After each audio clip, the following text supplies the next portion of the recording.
मोदी जी तो साधु संतों के साथ आज तक साथ लेके चले हैं। विपक्षियों की सियासत लोगों को समझ में नहीं आती, न उनके पास चेहरा है न दर्पण। जो शंकराचार्य महोदय ने निमंत्रण ठुकराया, हो सकता है उसमें कोई कारण रहा होगा, उनकी स्वास्थ्य ठीक नहीं होगी या सर्द का मौसम है या वो जाने में असमक्ष होंगे किसी कारण। लेकिन विपक्ष के जो जितने बड़े नेता है उनकी मानसिकता उतनी गिरी हुई है, उतनी उनकी मानसिकता छोटी है।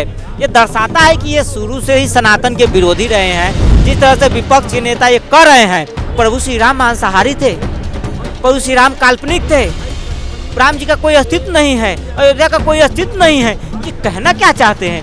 ये दर्शा रहे हैं कि इनको हिंदू एकता और सनातन की मजबूती इनको पच नहीं रही है। नमस्कार, आप देखना शुरू कर चुके हैं लोक कल्लो बात और मैं हूं आपके साथ शशांक गौड़।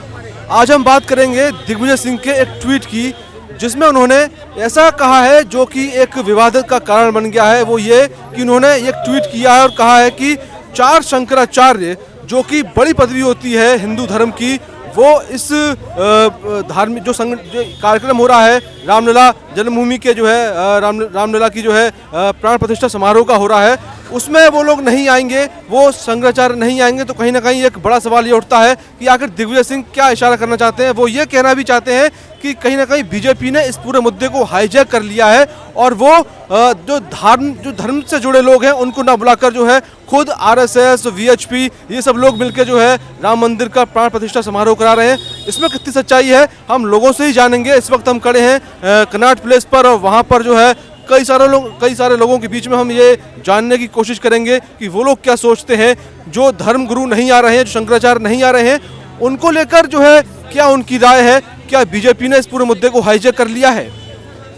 आप बताइए, जिस तरीके से दिग्विजय सिंह ने एक ट्वीट किया कि 4 शंकराचार्य हैं, जिनका नाम मैं आपको बता देता हूँ। 4 शंकराचार्य में से जो एक स्वरूपानंद जी हैं और जो है तमाम शंकराचार्य हैं, वो नहीं आ रहे हैं। मतलब अब वो कह रहे हैं कि ये पूरा मुद्दा जो है बीजेपी ने हाईजैक कर लिया है।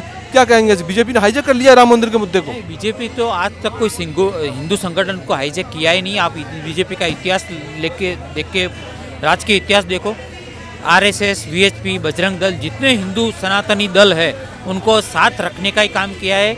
उन्होंने दूसरी विपक्षी के दलों के अवसरवादी जो अपॉर्चुनिटी नहीं ढूंढनी उन्होंने। तो जो शंकराचार्य नहीं आ रहे उसके बारे में जो दिग्विजय सिंह ने टिप्पणी की है, उसके पहले उनको अपनी गिरोबान में झांक लेना चाहिए कि विपक्षियों का और कांग्रेस का अभी क्या हाल है। मोदी जी तो सबका साथ सबका विकास लेके चले हैं।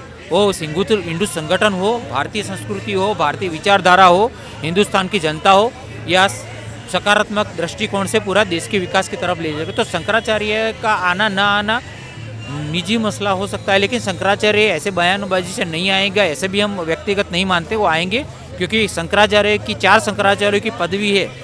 जितना मैं नॉलेज रखता हूँ स्पिरिचुअल का, वो ऐसे नहीं मिल जाती। वो उपाधि मिलने के लिए काफ़ी आपका टेस्ट लिए जाते हैं। धार्मिक आप कितने हो, कितने शास्त्रों का अध्ययन किया है, क्योंकि आप सनातनी संस्कृति के रक्षक हो। 4 शंकराचार्य मतलब सनातनी संस्कृति के रक्षक, तो उनकी एक उच्च पदवी सनातनियों में मानी जाती है। तो 4 जो शंकराचार्यों की पदवी ऐसे नहीं मिलती और वो पक्का आएंगे।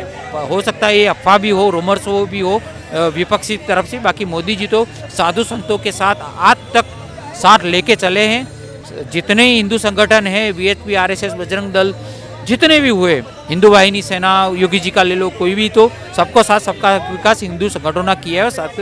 तो वो विपक्षी कुछ भी कर ले, अपनी चाल पेतरे कर लें, मोदी जी के साथ हिंदू धर्म है, संगठन है, भारत की जनता है, उसमें कोई दो राय नहीं। क्या कांग्रेस जो है इन सब बातों को जो मुद्दा खोद कर लेकर आ रही है, क्या ये अपने पैर में कुल्हाड़ी मार रही है क्या? बिल्कुल अपने पैर पे कुल्हाड़ी, क्योंकि कांग्रेसियों के पास अभी मुद्दा बचा ही नहीं है कुछ। 24 में तो उनकी विदाई पक्की है, बेरिया बूस्टर पैक है।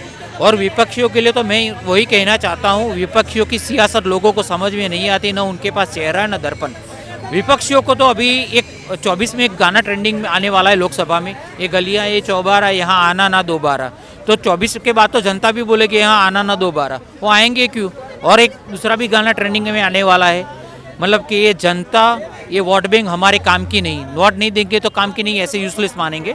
लेकिन ऐसा नहीं है, वो जो विपक्षी के कोई चाल सफल नहीं होने वाली मोदी जी के चाल के आगे और उनकी टीम के आगे। और इनका जो मोदी जी का विजन मिशन देश, मोदी जी 14 में आए गुजरात मॉडल को पेश करके, तो कहाँ से कहाँ ले गए भारत को, कहाँ से कहाँ पहुँचा दिया। और उन पुराने सियासतदानों थे जो राजनीतिक शासक थे, उन्होंने भारत को कहां से कहां पहुंचा दिया, तो जनता सब जानती है। जो शंकराचार्य महोदय ने निमंत्रण ठुकराया, हो सकता है उसमें कोई कारण रहा होगा, उनकी स्वास्थ्य ठीक नहीं होगी, या सर्द का मौसम है, या वो जाने में असमक्ष होंगे किसी कारण से। ये ट्वीट उनका है, अभी ऐसे बयान हमने नहीं हाँ हाँ, तो ऐसा है कि विपक्ष जो है पूरे तरीके से खलबली मची हुई विपक्ष में कि किस तरह से राम मंदिर का जो प्राण प्रतिष्ठा हो रहा है, पूरे विश्व में इसका डंका बज रहा है। और भगवान श्री राम तो सबके हैं, वो जो चाहे कभी भी जा सकता है, इसमें कोई दिक्कत नहीं है। हम जा सकते हैं, आप जा सकते हैं, विपक्ष। लेकिन विपक्ष के जो जितने बड़े नेता है, उनकी मानसिकता उतनी गिरी हुई है, उतनी उनकी मानसिकता छोटी है। ये दर्शाता है कि ये शुरू से ही सनातन के विरोधी रहे हैं। जिस तरह से विपक्ष के नेता ये कर रहे हैं कि प्रभु श्री राम मांसाहारी थे, प्रभु श्री राम काल्पनिक थे, राम जी का कोई अस्तित्व नहीं है, अयोध्या का कोई अस्तित्व नहीं है, ये कहना क्या चाहते हैं? ये दर्शा रहे हैं कि इनको हिंदू एकता और सनातन की मजबूती इनको पच नहीं रही है। इनकी दुकान नहीं चल रही है, इनकी दुकान बंद हो चुकी है। जितने नया नुकसान निकालेंगे उतना ही कोई नुकसान तो नहीं होगा ना? बिल्कुल नुकसान हो रहा है। देश की जनता जान रही है कि भाई आप क्या कह रहे हैं, हम आपको सुनना नहीं चाहते, हम आपको देखना नहीं चाहते। आप गलत बयानबाजी करके जो है कि आप जनता को क्या कहना चाहते हैं? आप जिम्मेदार विपक्ष अगर होते, आप जिम्मेदार विपक्ष की जो है कि पहले तो आप जिम्मेदार विपक्ष बनिए, सत्ता पक्ष को आप सहयोग कीजिए, समर्थन कीजिए, आप अपना सुझाव दीजिए कि कैसे हम देश को और विकास करें। नरेंद्र मोदी के नेतृत्व में विकास हो रहा है, लेकिन जिम्मेदार विपक्ष यही रहेगा ना। जिम्मेदार विपक्ष की ये भूमिका है कि वो नरेंद्र मोदी जी को और सहयोग करे, मजबूत करे कि हम पूरे विश्व में पहले पायदान पे पहुंचे। लेकिन जिम्मेदार विपक्ष ये अपनी जिम्मेदारी भूल रही है। ये ओछी मानसिकता की राजनीति, ये न्याय यात्रा निकालने जा रहे हैं। इनको तो जो है कि दिल्ली में रह के राहुल गांधी को दिवाली मनाना चाहिए, पटाखे फोड़ने चाहिए, मिठाइयाँ बांटनी चाहिए कि अगर ये शुद्ध जनेऊधारी ब्राह्मण है तो इनको तो 10 जनपद के बाहर जो है मिठाई बांटना चाहिए, लंगर करवाना चाहिए।